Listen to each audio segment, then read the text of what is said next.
They were there for everything good, every celebration, every win, every moment you felt certain the friendship was real. Then something changed, and you found yourself wondering whether any of it was. This video explains what changed and why you could not see it coming. The human attachment system evolved in small, stable groups where sustained proximity was itself a signal of safety.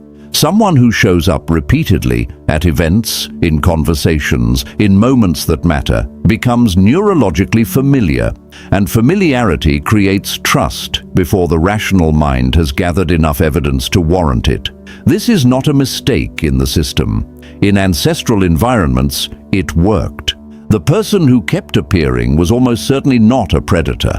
Fake friends understand this, not always consciously, and exploit it by maintaining presence and warmth during the periods when you are not particularly useful to them, so that the account of trust is full and available when they need to draw on it. The investment is patient, the return is eventual, and because the warmth was sometimes genuine, the exploitation is genuinely difficult to detect.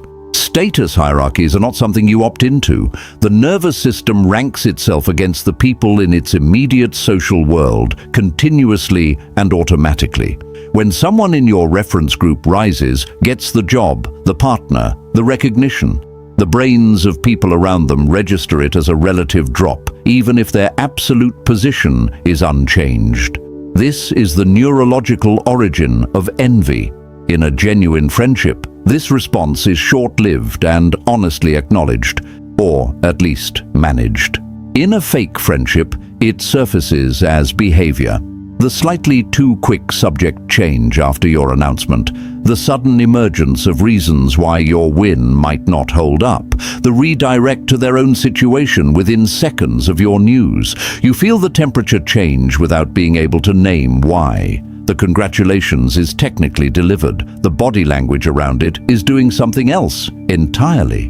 The tell, genuine shared joy creates sustained engagement with your win. The fake friend moves on to their own context in under a minute.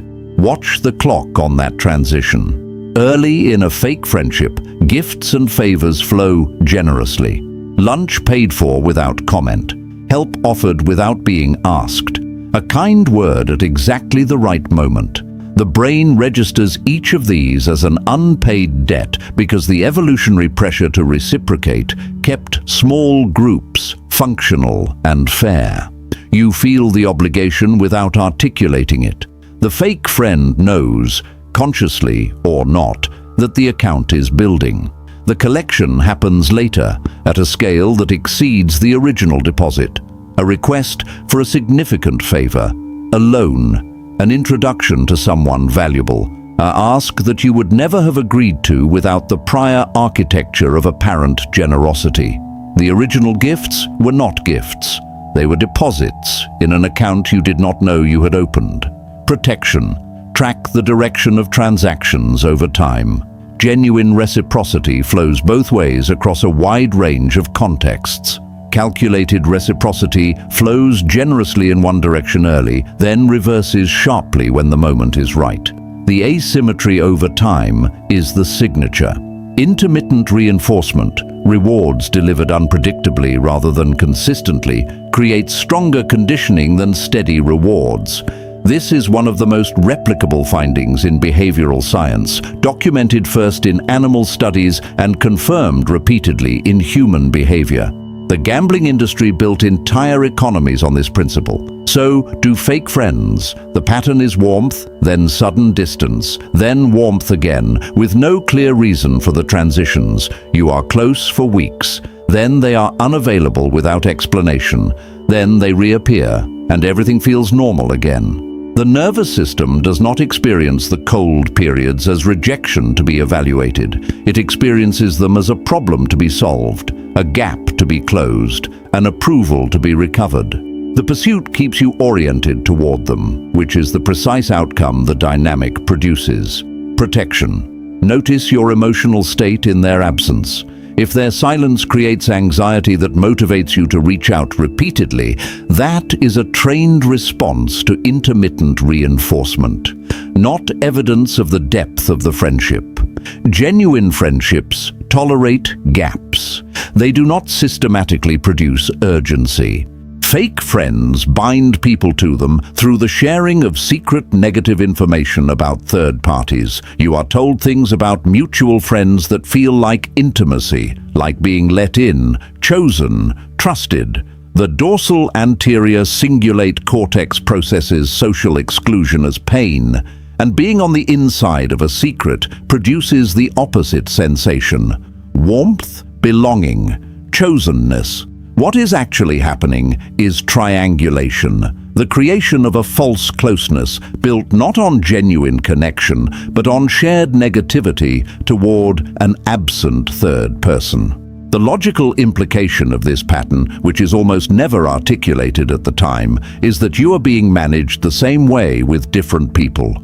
Everything you tell them in confidence is potentially the content of the next intimate sharing session with someone else. The test: would you say what you are saying about this person directly to their face? If the fake friend wouldn't, and they almost never would, what you are in is not intimacy.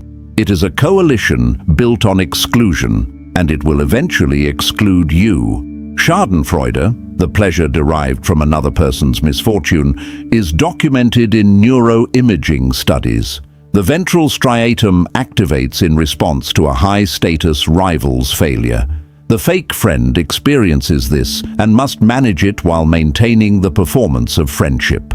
The management mechanism is disguised sabotage, advice that is technically reasonable but psychologically corrosive, concern that is actually the planting of doubt, observations that are delivered warmly but land on your known insecurities. I'm just worried it might be too much pressure for you. Do you really think you're ready for that? I've heard that role has been difficult for people. Each statement sounds like care. Each statement is aimed precisely at the anxiety you have confided in them because they possess your psychological map and they know where the soft spots are. Protection. Ask yourself whether the advice makes you more capable or less certain. Genuine support builds your assessment of your own capacity. Fake concern erodes it consistently in a particular direction, usually the one that keeps you smaller than them. A fake friendship is fundamentally transactional. You are valued for the status, resources, entertainment, or connections you provide. When genuine crisis arrives and the relationship would need to shift from extractive to supportive, the transactional math no longer works. The fake friend becomes suddenly unavailable, busy, overwhelmed, unable to talk. The response that would define a real friendship, sustained presence during difficulty, does not appear. This is not always conscious abandonment.